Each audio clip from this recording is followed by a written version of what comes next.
Quando o novo bandeirante acordou o Brasil gigante. Boa tarde. Boa tarde. Hoje meu entrevistado é Chico Mendes. Bom, meu nome é Chico Mendes, nome de guerra, nome artístico, modéstia à parte. Eu sou professor da Secretaria de Educação desde 94, acho que a entrevistadora nem era nascida nessa época, entendeu? Então são 26 anos aí no Magistério Público do Distrito Federal. Já sou habilitado em História, em Sociologia, Filosofia. Já trabalhei com Educação Ambiental também no Vale do Amanhecer. E estou aqui para responder algumas perguntas de História, mas eu não sei se eu sou a pessoa habilitada para essas questões. O que eu souber, a gente vai contar. Não, você é sim. Então tá, vou começar com a primeira pergunta. Quando você escuta a frase do nosso hino, da nossa cidade planaltina, tu já eras planaltina, o que você entende, o que você sente? Olha, essa frase é um trecho do hino de Planaltina, né? Sim. Pois é, quando foi feito o hino de Planaltina nos anos 60, entendeu? Pelo professor Delfino Spezia, que é o autor da letra, e o Major Benantes, e acho que o Otávio Moura, o Otaviano, quando eles pensaram esse hino, eles tentaram realmente colocar na letra do hino um pouco do que era Planaltina antes de Brasília, mas procurando também ressaltar no hino o compromisso que Brasília tem que ter com a história de Planaltina. Porque a Planaltina ela contribuiu de maneira decisiva para a construção de Brasília, não necessariamente com personagens da cidade batalhando para Brasília vir para cá, mas o sonho que a ideia de Brasília despertou na cabeça dos planaltinenses no sentido de que a capital vindo para cá, a cidade melhoraria. Então criou todo um imaginário nesse sentido. Então quando o hino de Planaltina coloca "Tu já eras Planaltina", o verso quer remeter a toda uma historicidade que havia em Planaltina e no território que hoje é DF antes da modernidade, certo? Alguns historiadores já trataram dessas questões, eu poderia citar alguns deles, que eu gosto muito, que o melhor deles, na minha opinião, é Paulo Bertrand. Então, Paulo Bertrand, por exemplo, na obra História da Terra e do Homem no Planalto Central, ele procura compreender a história do Distrito Federal não a partir da ótica da modernidade, ou seja, da construção de Brasília e da prancheta de Oscar Niemeyer ou de Lúcio Costa.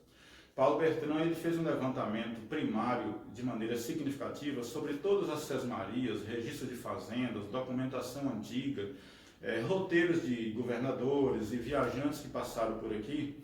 E nessa documentação se constata o nome dos lugares, né, e quem morava nos lugares. Eu acho que essa história chapa branca que se conta em Brasília, não é que ela não é valiosa, ela é valiosa para compreender a construção de Brasília. Mas a gente tem que voltar a narrativa da história de Brasília para os personagens que viviam aqui antes de Brasília, ou mesmo os que vieram depois, aqueles que vieram para construir Brasília, mas que nunca tiveram visibilidade na historiografia do Distrito Federal. Então, quando a gente pega, eu citei o primeiro autor, Paulo Bertrand, ao fazer uma leitura das sesmarias, ao fazer uma leitura das estradas que passavam por aqui, e ele fazer resumo das narrativas feitas por viajantes estrangeiros, como Espíquios e Mártios, Augusto Saint-Hilaire, esses narradores, apesar de ter um olhar estrangeiro, mas eles, que é um olhar de estranhamento, né, eles vão narrando. Vou citar um exemplo, por exemplo. Em 1819, Augusto Saint-Hilaire, um francês, passou por aqui e fez uma narrativa de 1,5 páginas sobre a fazenda Sobradinho, onde hoje é Sobradinho aqui, ao lado de Planaltina. Então ele fala da fazenda Sobradinho, não fala o nome das pessoas, que é um erro. Mas ele descreve a fazenda, ele fala do lugar que era Sobradinho como fazenda. Ou seja, mas naquela fazenda não era só o território, não era só o gado, não era só as plantas, haviam pessoas nessa fazenda. Em 1957 e 1958 você começa a deslocar pessoas que viviam na Vila Amauri, né, ali onde é que está a Ponte do Bragueto, né, você tem a Ponte do Bragueto, aqui no Lago Norte vem de Plano Piloto para Planaltina, e logo abaixo ali da Ponte do Bragueto você tinha a Vila Amauri. Então, quando houve o represamento do Lago Paranoá, definitivamente no aniversário de JK, dia 12 de setembro de 59, o governo pegou todas aquelas pessoas que viviam naqueles barracos de madeiras, naquele local que foi inundado para ser o lago, tirou dali e mandou para diferentes lugares. O lugar que mais recebeu o pessoal da Vila Amauri foi Sobradinho. Taguatinga também recebeu. Taguatinga começa em 58. Então, o que você vê na história oficial de Brasília? Você vai ver a história que o Lago Paranoá chegou a cota 1000, né? O represamento foi dia 12 de setembro de 59, no aniversário de JK, que fez 57 anos naquela data, mas você não vê nessa narrativa do Lago Paranoá exatamente aquelas pessoas que tiraram a terra para fazer o lago, entendeu? Fizeram seus barracos de madeira dentro do que hoje é o Lago Paranoá, depois não puderam morar lá porque tinha que ser o lago para ficar bonito para a elite morar no plano piloto, e dali aquele pessoal foi deslocado quase que à força, porque não tinha outra opção a não ser sair de lá, e formaram Sobradinho. Então tá aí, por exemplo, quando se fala Tu Já Eras Planaltina, se remete a essa história. Quando Planaltina vira distrito de Formosa, em 1859, o território era muito maior do que a região administrativa de Planaltina. Hoje Planaltina tem 1.523 km², a região administrativa, que é a maior do DF. Entendeu? Mas o município de Mestre Dama, quando foi criado lá em 1891, ele incluía essas terras todas. Onde está o Paranoá, onde é que está o Varjão, Lago Norte, Sobradinho 1, Sobradinho 2, parte de São Sebastião, tudo isso pertencia a Planaltina. Eram fazendas de pessoas que eram ligadas a Planaltina. Por exemplo, o pessoal de Formosa, por exemplo, tinha fazenda onde é Sobradinho.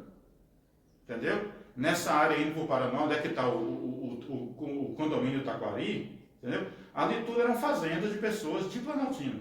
Então eu acho que a nova historiografia de Brasília, ela tem que ter a responsabilidade metodológica, entendeu? De correr atrás dessas pessoas.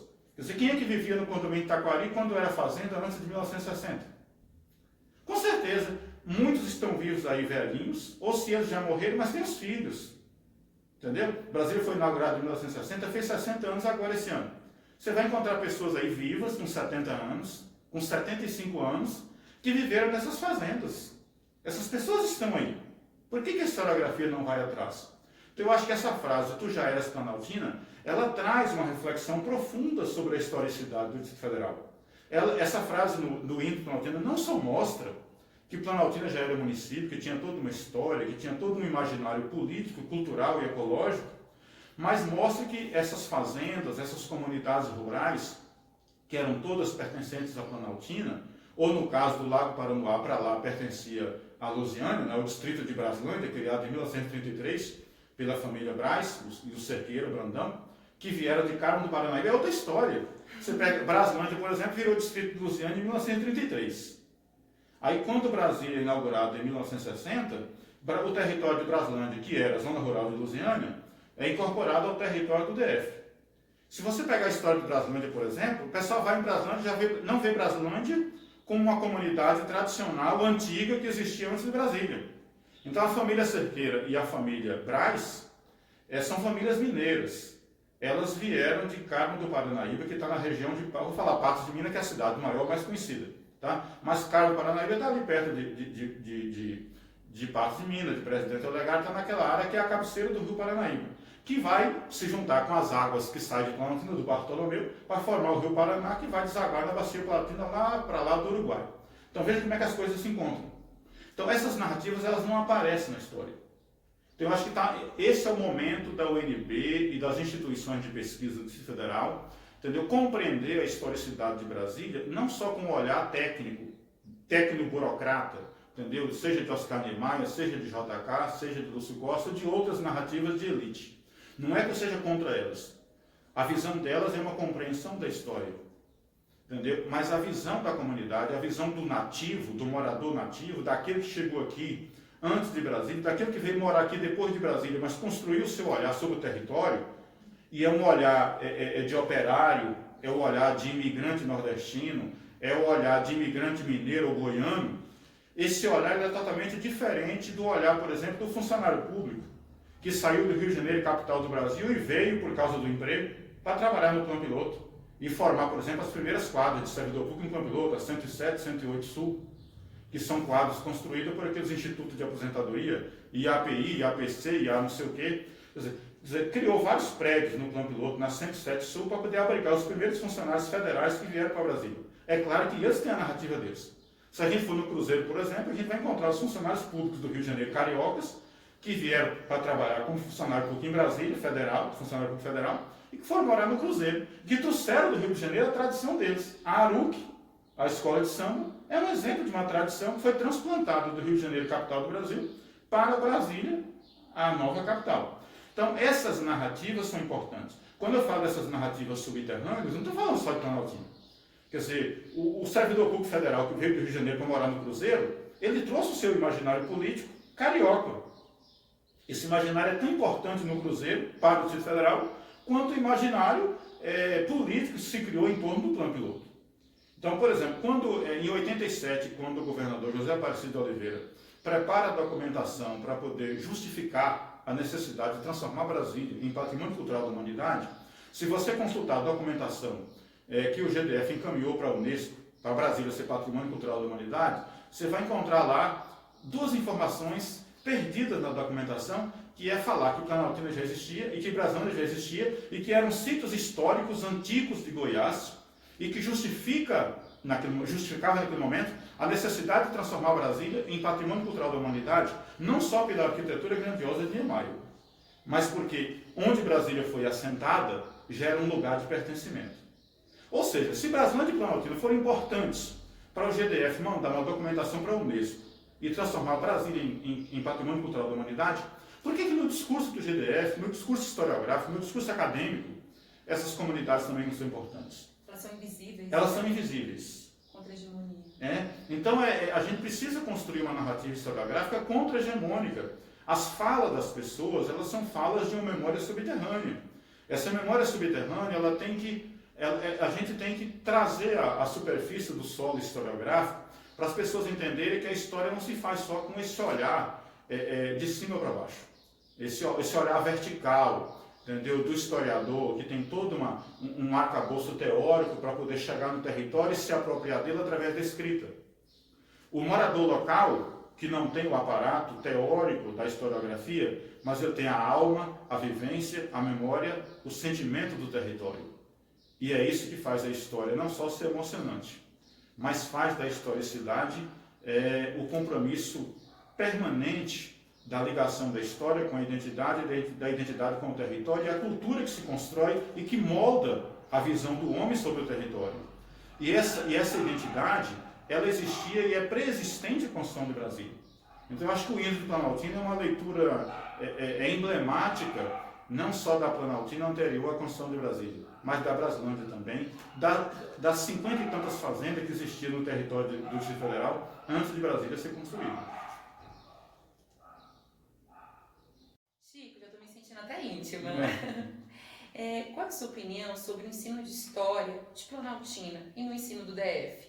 Você acredita que o ensino de história de Planaltina pode mudar a forma que os estudantes de Planaltina possam ver a sua própria cidade? Pois então, eu quero... qual é a importância do ensino de história de Planaltina na história do DF? Para responder essa questão, eu quero falar da minha vivência como professor. Eu virei professor em 94, da Secretaria de Educação. Eu fui dar aula na Asa Norte, no GAN, em 94, e em 95 me jogaram aqui em Planaltina. Eu uso a palavra jogar, e eu sempre falei essa palavra jogar, porque a Secretaria de Educação ela não tem um critério, entendeu, para poder definir lotação de professor. O critério é falta de professor, entendeu? Eu falo isso porque meu irmão, por exemplo, Marcelino, ele quando entrou na Secretaria de Educação, ele foi dar aula em Braslândia. Ele daqui para Braslândia de moto. O professor não tem nenhuma relação de pertencimento, entendeu? Ele não tem nenhuma relação de pertencimento com a cidade. Ele vai dar aula, ele chega de paraquedas para dar aula. Então isso aconteceu comigo. Apesar de eu ter vindo morar em Planaltina em 89, né, eu comecei a dar aula em Planaltina em 95. Quer dizer, já tinha um tempão que eu moro em Planaltina, mas também não tinha me atentado para as questões de Planaltina até virar professor. Quando eu virei professor em Planaltina em 95, fui dar aula na escola paroquial, que é um apelido, né, do antigo Grupo Escolar São Sebastião, lá da década de 1880, que é o CEF2 de Planaltina.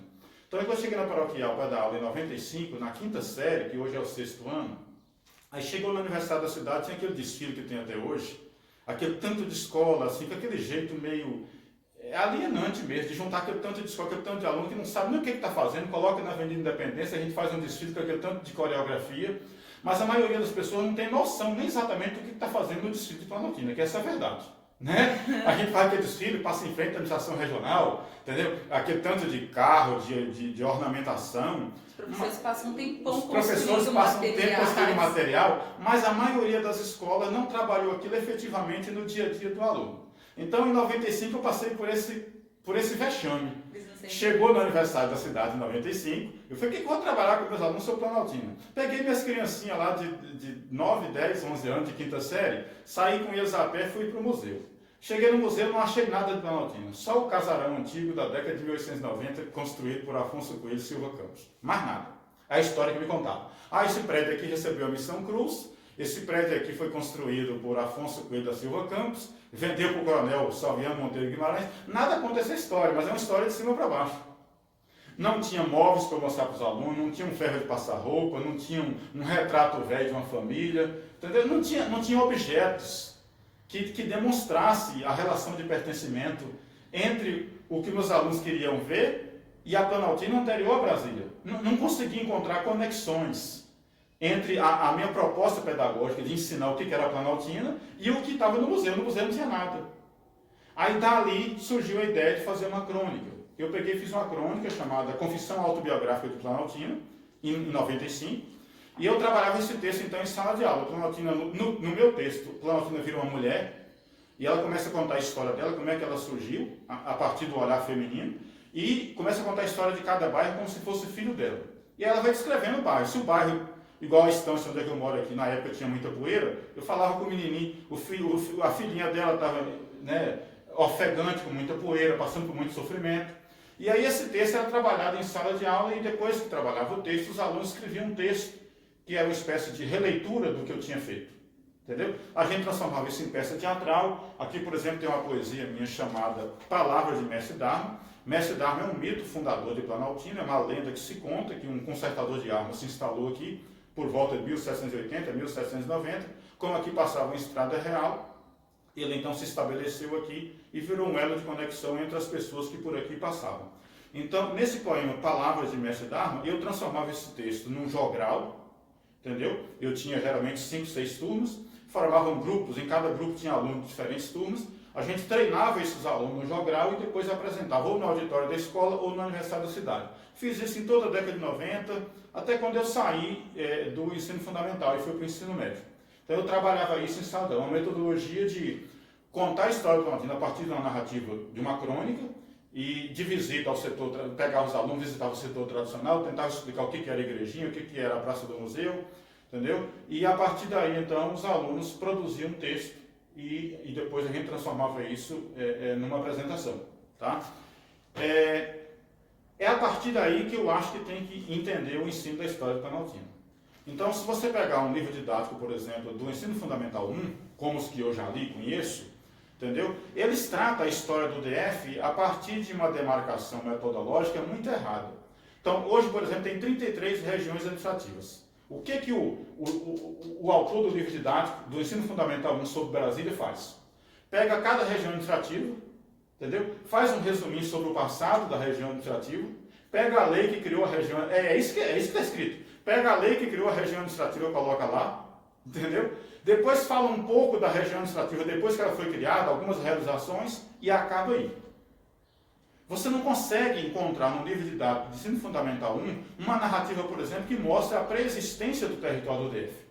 As Sesmarias, as fazendas, entendeu? A Planaltina, a Festa do Divino, as apresentações da Via Sacra, entendeu?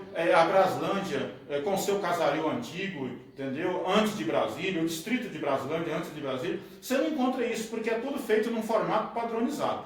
O mesmo espaço e a mesma linguagem que é adotada para falar, por exemplo, sem nenhum demérito. Quer dizer, a região administrativa de Ceilândia. Aí a metodologia é a mesma. Ao tratar da região administrativa de Ceilândia, vai falar de como surgiu a região administrativa de Ceilândia, a lei que criou a região administrativa de Ceilândia, os nordestinos que foram para Ceilândia. Aí a mesma coisa é fazer com Planaltina. Só que tem que trabalhar com aspectos diferenciadores. A Planaltina e a Braslândia são diferentes das outras regiões administrativas, porque elas já existiam antes de Brasília. A Ceilândia é diferente, surgiu depois, né, durante o contexto da construção de Brasília, mas Ceilândia é diferente, por exemplo, de Taguatinga, que está do lado. Sim. Entendeu? O Cruzeiro, formado por servidores públicos cariocas, é totalmente diferente das outras regiões administrativas. Então, essa diferenciação na formação das regiões administrativas, ela é totalmente ignorada no livro didático do Ensino Fundamental 1. Então, eu acho que o ensino da história de Planaltina no ensino da história do DF, não só tem que ser reformulado, como toda a proposta pedagógica de elaboração de livro didático. Entendeu? Para contar a história do DF de forma didática na escola, tem que ser totalmente reformulado. A gente já fala, currículo é poder, né? Isso. Então, a partir daí, eu quero fazer um questionamento sobre a questão do currículo. A matriz curricular brasileira, ela dá uma ênfase muito grande ao núcleo comum, que são as matérias obrigatórias. Então, as matérias obrigatórias são aquelas que o aluno vai ver em Piripiri, no Piauí, em São Gabriel da Cachoeira, entendeu? Lá no extremo oeste do estado do Amazonas, no Arroio Chuí, no extremo oeste do Brasil, no Rio Grande do Sul. Eu concordo que a gente tem que ter uma base comum curricular, a BNCC, né? Matérias que você vai ver em qualquer lugar do Brasil. Mas as regionalidades, as características peculiares, os fatos atípicos que só acontecem num lugar e em outro não, tem que ser trabalhado na parte de PD, parte diversificada do currículo. Mas vou falar aqui, fazer uma autocrítica. O que nós, professores e gestores de escola, fazemos com o currículo dentro da escola? A gente pega PD, e aí é uma crítica que eu faço à Secretaria de Educação. A gente pega a parte que é PD e faz o seguinte: vão distribuir os professores na carga horária das matérias obrigatórias. Sobrou quem aí? Sobrou o Chico, sobrou a Valéria, né? Valéria pegou 15 horas de história, mas tem que completar a carga com mais 7, por exemplo, né? Então vamos botar para dar aula de PD? Vamos, botar para dar aula de PD aí. Aí põe Valéria para dar aula de PD. Valéria nunca, não é o caso de Valéria aqui, mas acontece que aquele professor que vai trabalhar PD para complementar a carga horária dele, da matéria dele de habilitação, ele nunca se deu conta que um dia dá aula de PD. Aí ele pensa assim: poxa, eu sou professor de matemática, a minha carga está incompleta, eu não consegui ter uma carga completa só com aula de matemática, eu vou completar com PD, eu vou botar geometria. Entendeu? Porque geometria vai ser um complemento, um pré-requisito para melhorar as minhas aulas de matemática, entendeu? Mas PD não é isso a proposta de PD. PD parte diversificado, mas só que o diversificado não é qualquer coisa. O diversificado é você trabalhar as peculiaridades, as particularidades do local onde a escola está. Sim. Então, se a escola é no Rio Preto, em Planaltina, se a escola é no Pipiripau, em Planaltina, por mais que geometria seja importante, mas ela tem que estar na parte obrigatória, que é a disciplina de matemática. A não ser que ele trabalhe a geometria, por exemplo, em PD, mas ele vai, por exemplo, pega o cara que está lá trabalhando de operário no agronegócio e pega aquele pai do aluno, que é funcionário do agronegócio lá na roça, e leva ele para dentro da escola e peça ele para poder dar uma verdadeira aula de vivência da roça. Sim. Entendeu? Como é que ele enxerga o mundo a partir do olhar de operário do agronegócio? E a partir daí tenta montar um trabalho em geometria. A mesma coisa o professor de história. O cara é professor de história e a carga ficou incompleta, ele tem que completar com PD. E aí ele está dando aula, por exemplo, no Vale do Amanhecer. Ele está dando aula no Vale do Amanhecer e a carga de história está incompleta. Ele tem que completar com PD. Aí, na minha opinião, eu como professor de história, eu tenho que pegar o Vale do Amanhecer e trabalhar o Vale do Amanhecer em PD. Seja o Vale do Amanhecer a parte histórica, seja o Vale do Amanhecer a parte da espiritualidade, seja o Vale do Amanhecer a parte de assentamento urbano, né? Porque o Vale do Amanhecer ganhou a Vila Pacheco, né? Então vamos contar a história dos imigrantes, né? Que foram morar em favelas sem condições, atraídos pelo sonho de vir para Brasília. Então vamos trabalhar a Vila Pacheco como uma extensão do Vale do Amanhecer. Isso para mim é PD. Agora não dá para eu, mas, puxa, eu vou completar minha carga de história com quem em PD? Vou pegar filosofia, vou pegar a filosofia grega e transformar em PD, porque eu gosto de filosofia, embora seja professor de história. Então não tem regra, não tem critério, não tem procedimento metodológico. Aí o que ocorre? O ensino de história do Planaltina ou o ensino de história do DF fica relegado ao segundo plano. Ele não é prioridade. Mas essa culpa eu coloco lá na formação do professor. Não é só o gestor de escola. O gestor escolar ele é obrigado a fazer isso.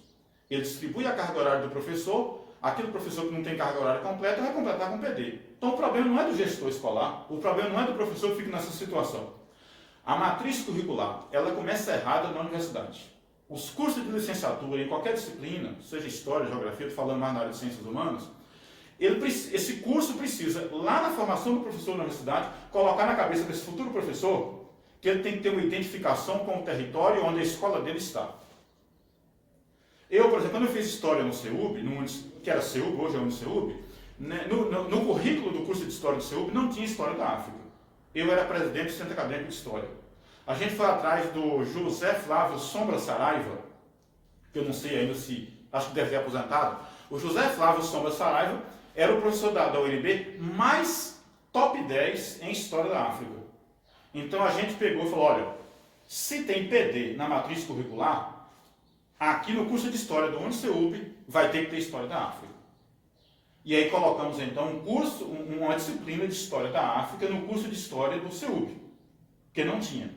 Então, trazendo para hoje, os cursos de História, por exemplo, hoje no Distrito Federal, os cursos de licenciatura, a matriz curricular tem que colocar a História do DF. Porque esse aluno do curso de História, hoje, em qualquer universidade de Brasília, se ele tem conhecimento da História de Brasília, da história de Brasilândia e de Planaltina como pré-existentes à Constituição de Brasília, se ele tem acesso a todo esse conhecimento lá na formação dele como professor na universidade, quando ele chegar na escola, ele vai pisar no território onde a escola dele está de maneira diferente. E vai empoderar seus alunos. Ele vai empoderar os alunos porque ele já está empoderado de conhecimento, sim, de uma preparação teórica sobre a formação do território do Distrito Federal. Agora, infelizmente, isso não acontece. Então, o currículo, de uma certa forma, eu estou sendo bem modesto, o currículo é um controle ideológico, não só da produção do conhecimento, mas o pior, da circulação do conhecimento. Então, lá em cima, na formação do professor, você tem um controle ideológico do que vai chegar aqui embaixo. Primeiro, pela formação do professor. Segundo, pela distribuição de carga horária, que o que sobra vai para PD, se o professor está preparado para aquilo. E terceiro, sobra para o coitado do aluno, que se distancia do seu território, perde a conexão com a sua identidade, porque ele não vê dentro da escola a história do seu território, da localidade onde ele mora, do bairro onde ele vive. Lê pra gente o trechinho. A crônica é muito grande. Vamos pegar aqui um pedacinho. Vou ler um trechinho aqui dessa crônica que eu falei aqui hoje. A partir de 21 de abril de 1960, eu mudei minha vida. Já era uma mulher idosa, perdi minha independência e comecei a perder minha identidade. Passei a fazer parte do território que eles aí chamam de Distrito Federal. Muita gente veio morar na minha casa. Chegaram candango do Nordeste, do Sul e do Norte. Gente de toda parte, que se espalhou pelos meus quartos, que são esses bairros por aí. Eu, Planaltina, que já era casada e tinha filhos, ganhei outros novos. Uns são ricos, já velhos, outros são ainda muito crianças, pobres de maré. Meu primeiro filho é o setor tradicional, que eles aí chamam de centro histórico. Nele moram os descendentes de meus pais, que vieram de Portugal e conquistaram essas terras de minha mãe, indígena filha do sol, rainha das águas, violentada pelos bandeirantes. Vicentina, Estância e Arapuanga são minhas filhas. A primeira é já velhona, Vicentina. Para lá foram morar os primeiros imigrantes candangos. A segunda, Estância, e a terceira, Arapuanga, são muito novas. Elas duas são empoeiradas, sofridas, desidratadas, ainda não tem telefone, não tem rede de esgoto, não tem asfalto. Então, é uma crônica onde Planaltina vira uma mulher e começa a contar a história dos seus bairros, que no caso, metaforicamente, são filhos. Para poder meus alunos entenderem que não tem que contar a história do Planaltina, não só sob o ponto de vista dos fazendeiros, que eu tenho maior respeito, claro, Coronel Salviano Monteiro de Guimarães, em nome da Praça do Museu. Isso é muito bonito, né? Praça Antônio Macigalha, que é um padre, a Praça da Igrejinha, que ninguém sabe o nome do padre, né? Vai Praça da Igrejinha, né? Mas é Praça Antônio Macigalha, padre importante, sobrenome estrangeiro. Isso tudo é importante, eu não estou querendo excluir essa narrativa. Mas a gente tem que ter a complementação dessa narrativa com um olhar sobre o território a partir do ponto de vista de quem mora. Sim. E isso, infelizmente, não acontece. A gente tem que fazer isso. Enquanto não fazer isso, a gente vai só contribuir com o aumento desse processo de alienação cultural. A gente vive num processo degradante de globalização, onde o local é consumido pelo global, onde as identidades locais e as conexões do morador com o território são suprimidas por um discurso globalizante, que metaforicamente é mais fácil de entender através da novela, né, que traz todo um cenário, né, de grandes capitais, de lugares que o cara que está morando num bairro de Planaltina não tem aquela vivência, e você acaba incorporando um olhar que não é o seu.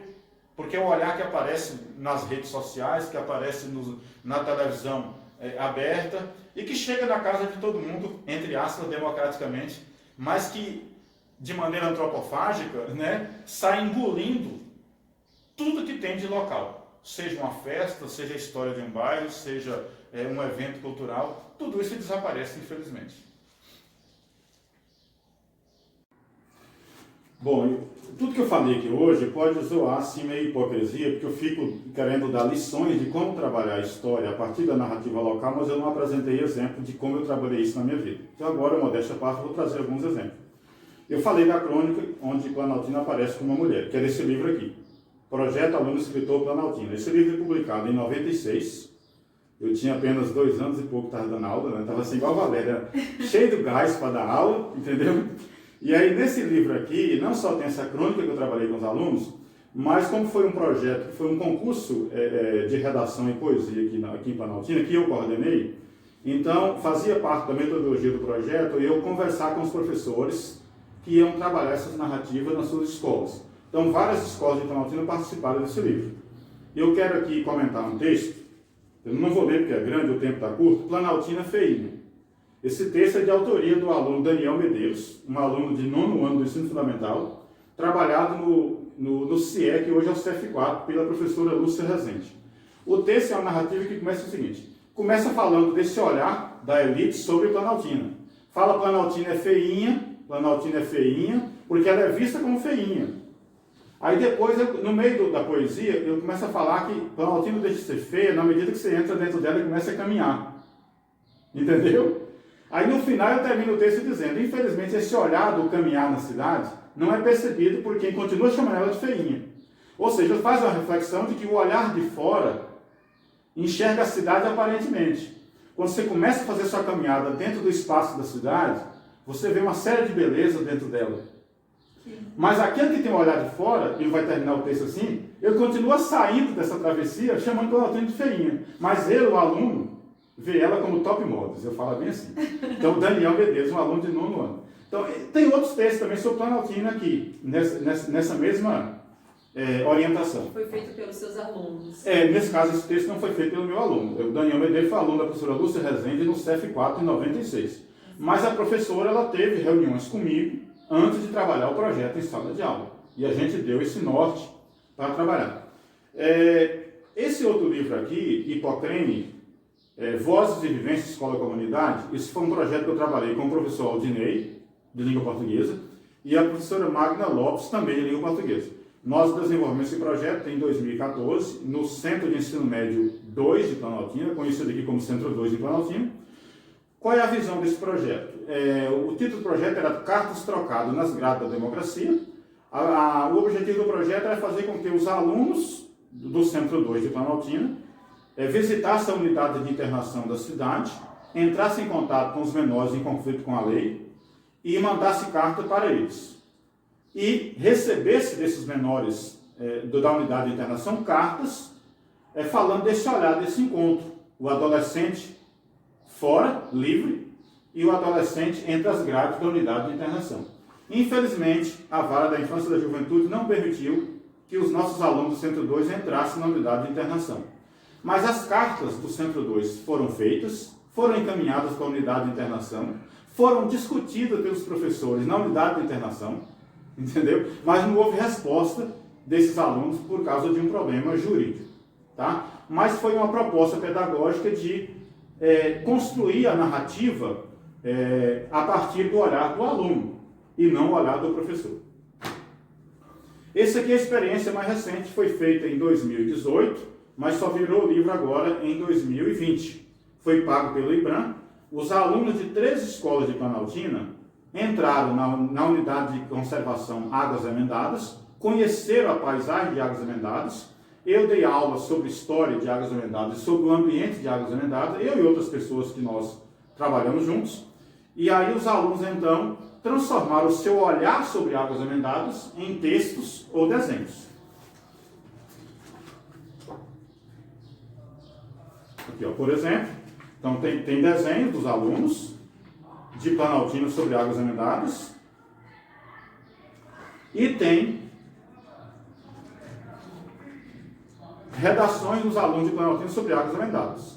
Então, eu coordenei esse projeto em 2018, tanto nas visitas monitoradas, que eu estava lá coordenando e dando aula para os alunos e professores, quanto também na execução final do projeto. Então, esse é um projeto mais recente. Fora daqui, lá em Formoso de Minas, que é a minha terra natal, eu publiquei um livro de 600 páginas contando a história de Formoso de Minas. Depois eu transformei essa história teórica num livro mais fácil, aqui tem 208 páginas, que é um livro didático. Então, nesse livro didático, eu trabalho com a mesma metodologia. O professor que trabalha esse livro em sala de aula lá em Formoso de Minas, ele tem ferramenta pedagógica aqui que direciona o professor para levar os alunos para conhecer cada bairro, conhecer cada parte do município, cada vila que tem na zona rural e fazer o aluno produzir texto ou imagem, desenho sobre aquele território. Então, esse livro didático foi feito em 2007 e ele ficou em sala de aula de 2007 a 2013. Aí, por coincidência infeliz, a primeira mulher eleita prefeita do município e professora de biologia, entendeu? Ela tirou o livro de sala de aula em 2013, tá? Mas esse livro ficou em sala de aula de 2007 a 2013. É um livro que procura fazer o aluno entender a história da cidade e construir a sua narrativa sobre a história da cidade.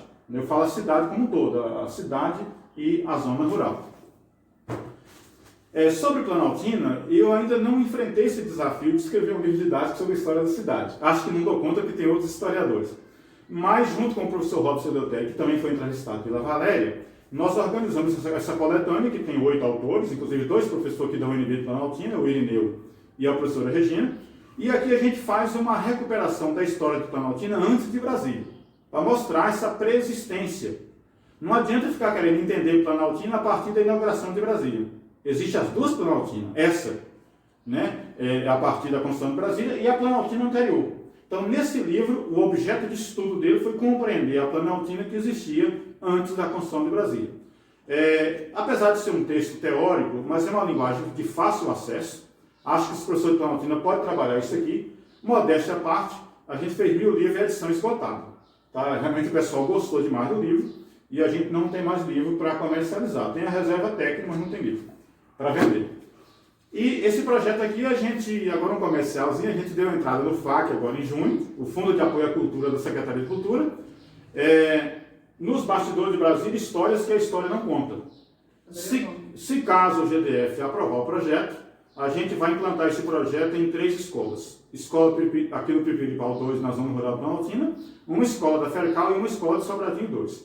Em linhas gerais, o projeto busca exatamente construir a narrativa da história do Distrito Federal a partir do ponto de vista do aluno e do pai do aluno nessas comunidades onde estão essas escolas. Fercal, Sobradinho 2 e Pipiripau 2 aqui na zona rural de Planaltina. Tá? Eu poderia entrar em mais detalhe, mas o tempo está curto, é basicamente isso a visão do projeto. Então, eu vou falar mais um pouco desse projeto aqui nos bastidores de Brasília, histórias que a história não conta. Então, a metodologia é a seguinte: se caso o governo aprovar esse projeto, a gente vai desenvolver ele da seguinte forma. A gente primeiro vai visitar as 3 escolas, essa de Planaltina, a da Fercal e de Sobradinho 2.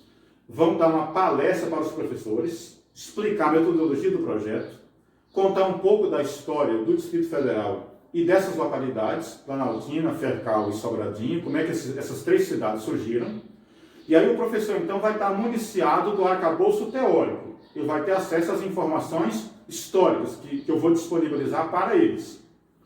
Numa segunda etapa, ele vai levar essas informações para a sala de aula e os alunos, então, vão ouvir nas aulas essas informações. E aí o professor vai fazer a oficina com os alunos. E aí a gente deixou meio livre. A gente espera que seja trabalhada a oficina integrada, professor de História, com professor de Educação Artística e professor de Língua Portuguesa. É a sugestão que colocamos no projeto. Então, História, Língua Portuguesa e Educação Artística. No momento que o professor levar essas informações para a sala de aula, História com Educação Artística e Língua Portuguesa, ele vai trabalhar diferentes modalidades de aprendizagem nesse projeto. Uns vão trabalhar desenho, outros vão trabalhar texto, de uma certa forma que todos vão estar focados na narrativa da localidade, com base nas informações que nós passamos no projeto. Esse aluno vai escrever inicialmente um texto absorvendo o conhecimento do professor, para o professor avaliar qual o olhar que ele está tendo a partir dessa informação. Esgotada essa etapa, aí vai vir uma segunda etapa. Na segunda etapa, vai ter visitas. Então, por exemplo, os alunos da escola aqui do Pipiribal 2 vai entrar num ônibus e vai chegar na sala de aula dos alunos, que também participam do projeto, na escola da Fercal de Sobradinho 2. Aí vai ter um momento de interação e de sensibilização. Estaremos juntos lá, entendeu? Interagindo essas histórias, Planaltina se encontrando com Sobradinho e se encontrando com a Fercal, a gente relacionando essas histórias das cidades. Esgotadas essas visitas, os alunos vão voltar para suas escolas. E aí, nas suas escolas, eles vão escrever uma carta. Essa carta, por exemplo, dos alunos do Pipiribal 2 vai ser encaminhada para a Fercal, vai ser encaminhada para o Sobradinho 2. E vai ser lida lá e comentada em sala de aula. Qual vai ser o conteúdo dessa carta? O olhar que o aluno tem até esse momento sobre a história da sua localidade e a história do DF como um todo. Na etapa seguinte, os pais serão chamados para dentro das escolas. É claro que antes a execução do projeto vai fazer uma reunião com os professores, vai identificar quais são os pais mais velhos com mais tempo de residência em cada localidade dessa. Isso está no projeto. Aí esses pais vão para a escola, esses pais que nós vamos selecionar, os mais idosos, o que mais tem tempo de residência naquela localidade onde a escola está, e o pai vai entrar em sala de aula e contar a sua história, a história que ele tem para contar sobre a localidade onde a escola está. Esgotada essa etapa, vai para a seguinte. Aí na seguinte, o aluno vai escrever um texto que vai para um livro que está no projeto. E a Luciana Lopes, que está comigo nesse projeto, ela vai pegar o texto desse aluno e transformar num conto. Então o livro vai ter duas partes. Uma parte é um texto do aluno, a partir do que ele ouviu do pai, a partir do que ele ouviu de mim na preparação teórica do professor, do que ele ouviu do professor, das visitas que ele fez aos colegas de outras escolas. Entendeu? Ele vai escrever esse texto. Os melhores textos do aluno vai para o livro. E a Luciana Lopes, minha parceira nesse projeto, vai ler o texto do aluno, e em cima do texto do aluno ela vai criar um conto. Então você vai ter um livro com duas partes. Uma parte é contos, que é o olhar de alguém que chegou na escola, a Luciana Lopes. Mas é um olhar a partir do olhar de quem vive na localidade, o aluno. E a outra parte é o texto do aluno. Então, em linhas gerais, esse é o projeto dos bastidores de Brasília, histórias que a história não conta. Então, sou eu, Chico Mendes, e Luciana Lopes, que é formada em Geografia. Se for aprovado, vamos executar esse projeto, ou em 2021, ou em 2022, no bicentenário da Independência. Eu quero participar desse projeto. Pois é. Por enquanto, essa é uma teoria. O projeto, na verdade, é grande, não é só isso aqui não, é umas quase 100 páginas. Aqui só é o início do projeto. Tá?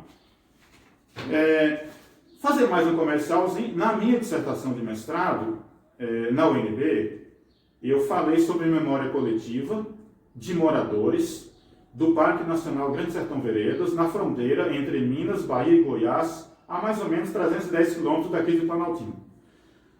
Eu adoro a metodologia de história oral porque ela traz o olhar do saber local, aquilo que o Dietz trabalha no livro Saber Local, né? A visão do nativo, entendeu?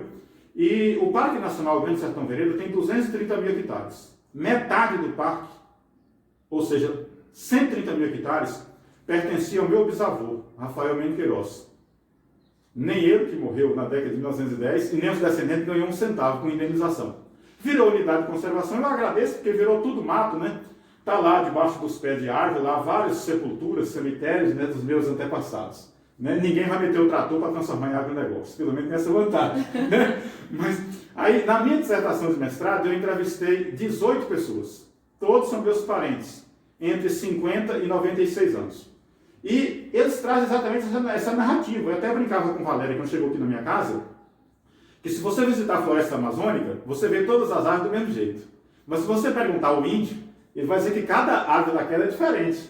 Porque numa árvore morreu o avô dele, está enterrado debaixo do pé de árvore. Na outra está a criança. Então, a gente tem que trabalhar a história a partir de quem mora e a partir da localidade. Então, a minha dissertação de mestrado também tem esse foco. Deu esse final?